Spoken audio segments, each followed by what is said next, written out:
Hay 250.800 explotaciones rurales y más de 732.000 personas que viven en el campo, según el Censo Nacional Agropecuario. Después de 16 años sin relevamientos del sector agroindustrial, el censo de 2018 indicó que hoy el 91% de los productores explotan sus propias unidades productivas, trabajan y viven en el campo. En tanto, la superficie promedio de cada explotación es de 627 hectáreas. En cuanto a la agricultura, se trabajan 37.400.000 hectáreas, con un crecimiento de la superficie destinada a cereales y a oleaginosas. El stock ganadero de la Argentina asciende a 40.411.905 cabezas de ganado bovino en 130.803 explotaciones. En tanto, se registraron durante el Censo Nacional Agropecuario de 2018 8.625.383 cabezas de ganado ovino en 39.705 establecimientos. El 69% de la superficie destinada a la producción agropecuaria es propiedad de quienes la trabajan en la Argentina. En tanto, el 19% adopta la modalidad de arrendamiento. El censo realizado por el INDEC señala, por otra parte, que existen 420.704 personas que trabajan de manera permanente en el campo. Del 2015 al 2019, un 5%, una tasa de crecimiento interesante. El stock de vacas, casi un 6%, o sea, acá está la fábrica. La producción de carne en general se mantuvo en alrededor mejor dicho, subió 8,2% en 2015 y está desde el año pasado y ahora alrededor de 3 millones de toneladas de carne.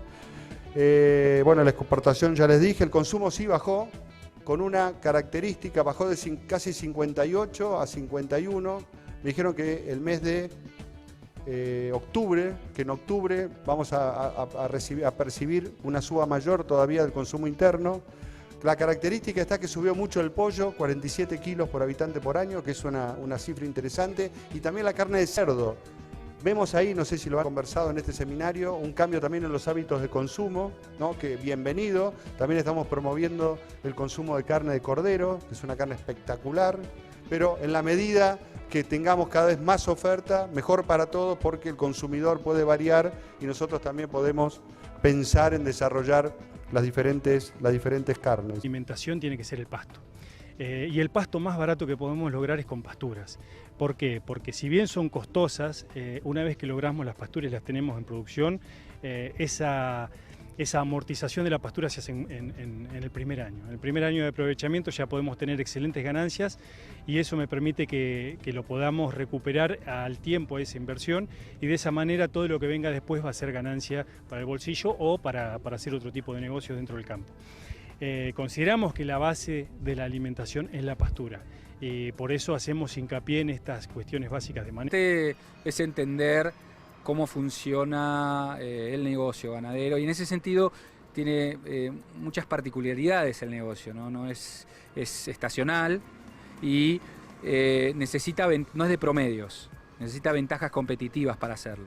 No es como la agricultura, yo siembro pin, veo el maíz en pizarra, vendí Rosario, Bahía o donde fuera. Esto es un poquito más artesanal o menos lineal, digamos. Sí. Por ejemplo, en una zona como el litoral hay que tener otro sistema. Sí, en realidad, más que sistema, yo lo que siempre le digo a la gente que asesora es que primero diseñemos el sistema comercial, cuándo voy a vender, cuándo voy a comprar, y después armamos la parte productiva, ¿no? Lógicamente, de acuerdo, el campo marca un techo, ¿no? No puedo meter en un campo 2 vacas por hectárea si tolera media, ¿no? Pero para mí el negocio va por ese lado, porque en realidad si soy criador y voy a vender una vez al año, voy a tratar de estirarlo lo más posible a fin de año, que tratar de no coincidir con toda la zafra, por ejemplo, ¿no? ¿Cuáles son los principales ejes para que sea más rentable el campo y que el ganado, bueno, justamente uno pueda o exportar más o vender más al mercado interno? Sí, lo importante para mí es, si entendemos que nuestros negocios tienen estas particularidades de ventajas competitivas y es estacional, después diseñar sistemas que sean lo menos variables posibles. O sea que yo siempre gane $30, pero siempre los gane, ¿no? No que un día gane 100 y otro gane menos 10, ¿no?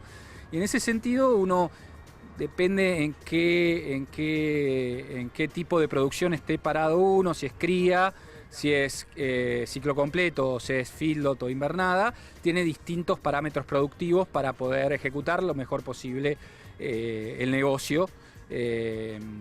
¿Cómo se llama? Sí, de esa forma, ¿no?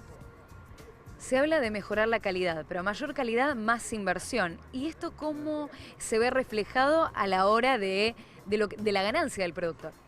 Bien, esa es una muy buena pregunta. En realidad, cuando vos vas intensificando, si pasás de cría de 0,3 vacas por hectárea a 0,7, eso es plata, ¿no? En un campo similar, ¿no?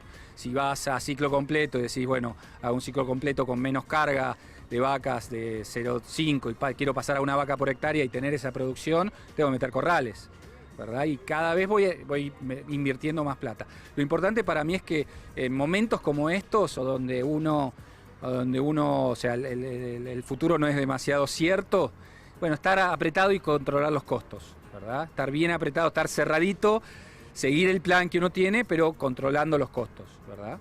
Porque en realidad el sistema está diseñado, uno diseña sistemas para que duren en el tiempo, ¿no? 2, 3 años, 4 años, ¿no? Y pegar volantazos muy importantes significa apretar por lugares que después el animal no se recupera. Te doy un ejemplo. En Tambo, por ejemplo. En Tambo hace 1 año y medio las vacas se dejó de dar de comer por la crisis que hubo en el Tambo, por el precio de la leche.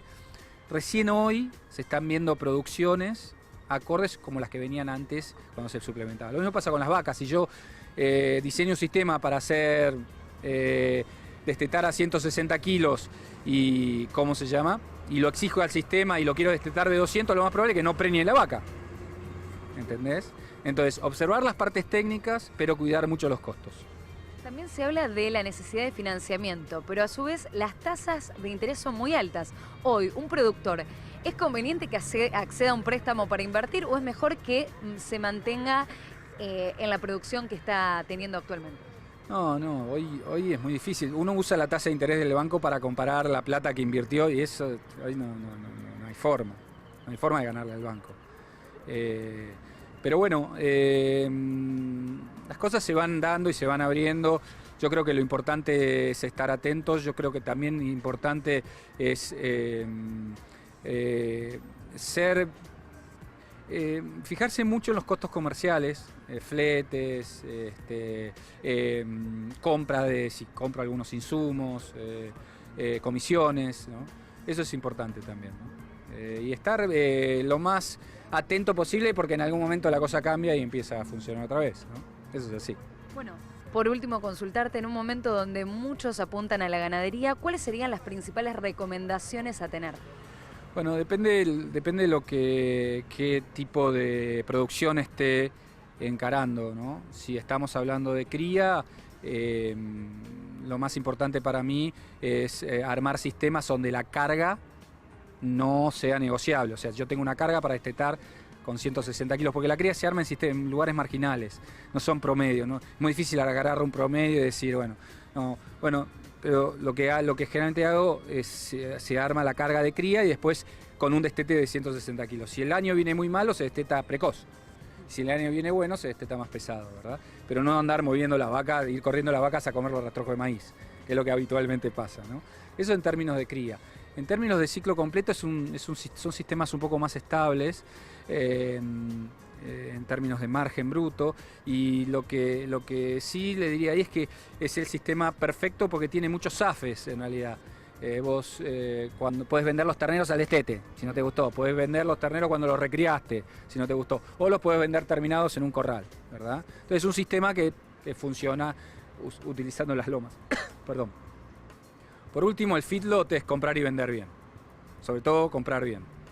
Tenés que comprar bien. Y cada uno de los modelos de feedlot, ahí lo voy a explicar, pero tenés que tener ventajas, ¿no? Por ejemplo, el sistema de 180, 300 kilos de vaquillona, tenés que tener maíz propia y vaquillona al lado, porque si no, no da.